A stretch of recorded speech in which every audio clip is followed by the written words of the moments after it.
Halo pejuang IPA, bertemu kembali ya.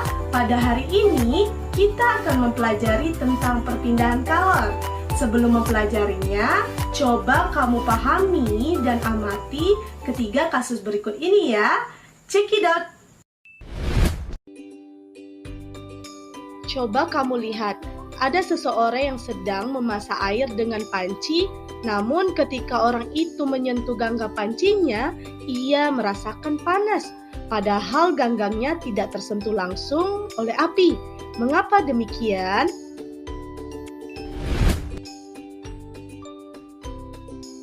Nah, dari kasus pertama, ganggang wajan ketika dipanaskan tidak ikut bergerak. Hanya saja terasa panas pada ujung ganggangnya. Tetapi kenapa ya ketika kamu memanaskan air atau merebus air di dalam panci, airnya ikut bergerak juga? Selanjutnya, pernahkah kamu ikut berkemah dalam kegiatan pramuka?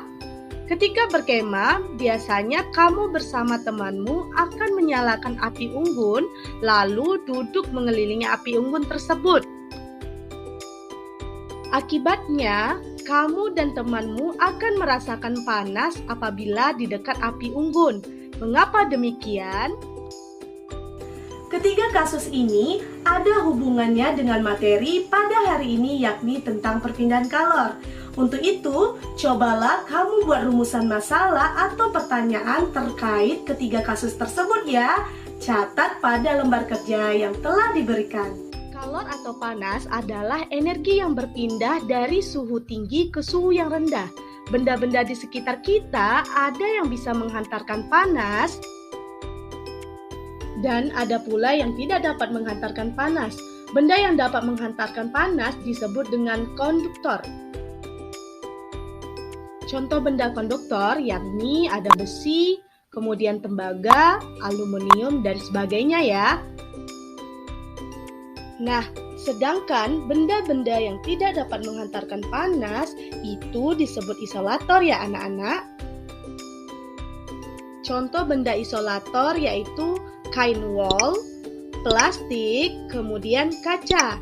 Sebenarnya contoh-contoh benda isolator ini sangat banyak di kehidupan sehari-hari kita ya. Oke, di sini terdapat kayu, emas, air, kapas, karet, dan juga seng. Nah, benda-benda ini sering kita temui dalam kehidupan ya. Untuk itu, coba kamu kelompokkan yang mana alat yang termasuk bahan konduktor dan mana yang isolator. Selanjutnya, kita akan mempelajari tentang konduksi, konveksi, dan juga radiasi ya. Konduksi adalah perpindahan kalor melalui bahan tanpa disertai perpindahan partikel-partikel pada benda itu. Jadi, kita tidak bisa melihat partikel itu bergerak berpindah. Contohnya, sendok yang terbuat dari besi akan terasa panas jika salah satu ujungnya dipanaskan. Selanjutnya, perpindahan konveksi nih. Perpindahan konveksi ini adalah perpindahan kalor melalui suatu zat perantara disertai dengan perpindahan partikel-partikelnya. Jadi misalnya ketika kita memanaskan air, ada gerakan-gerakan air yang naik turun. Ini artinya partikel-partikel airnya juga ikut bergerak. Air yang terkena panas terlebih dahulu adalah air yang berada di bagian bawah, sehingga air yang berada di bagian bawah memiliki suhu yang berbeda dengan bagian atas. Perbedaan suhu ini akan menimbulkan arus konveksi, dan pada akhirnya air yang di dalam panci akan sama-sama panas ya. Contoh lain dari perpindahan kalor secara konveksi adalah angin darat dan angin laut. Untuk itu, coba kamu jelaskan bagaimana proses terjadinya angin darat dan angin laut secara konveksi. Oke, selanjutnya perpindahan secara radiasi. Perpindahan secara radiasi ini adalah perpindahan kalor tanpa memerlukan zat perantara atau medium. Oleh karena itulah, kamu akan merasakan panas saat berjalan di tengah hari yang sangat cerah. Setiap benda dapat memancarkan dan menyerap kalor secara radiasi, yang besarnya itu bergantung pada suhu benda dan warna benda. Jadi nih, jika benda lebih panas dibandingkan dengan lingkungan sekitarnya, maka benda itu akan memancarkan atau melepaskan kalor ke lingkungannya. Dan sebaliknya ya, jika benda lebih dingin dibandingkan dengan lingkungan sekitarnya, maka benda itu akan menerima kalor dari lingkungannya. Oke, tadi sudah dijelaskan ya bahwa warna juga mempengaruhi jumlah kalor yang diserap oleh benda. Semakin gelap benda, maka semakin besar kalor yang diserap atau diterima dari lingkungannya. Contohnya deh, ketika kamu menjemur pakaian berwarna hitam dan berwarna putih, maka pakaian berwarna hitam akan lebih cepat kering dibandingkan dengan warna putih.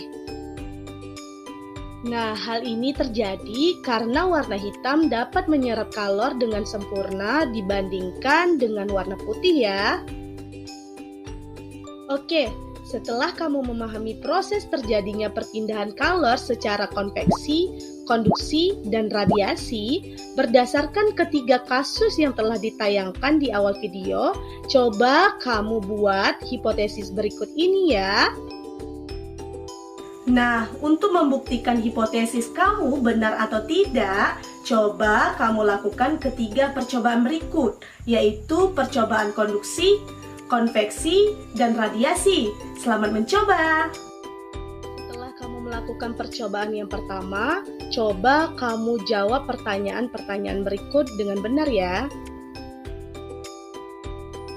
Nah, setelah kamu melakukan percobaan kedua, coba kamu jawab pertanyaan-pertanyaan berikut dengan tepat. Nah, setelah kalian melakukan percobaan yang terakhir, yaitu percobaan yang ketiga, coba kalian jawab pertanyaan-pertanyaan berikut ini ya. Bagaimana? Kalian telah melakukan percobaan dan mengumpulkan data, bukan? Untuk itu, cobalah kalian buat kesimpulan dari hipotesis yang telah kalian jabarkan. Catat pada lembar kerja ya. Nah, itulah pembelajaran kita pada hari ini tentang perpindahan kalor. Kita akan bertemu kembali pada materi selanjutnya tentang mekanisme menjaga kestabilan suhu tubuh manusia dan hewan. See you next time!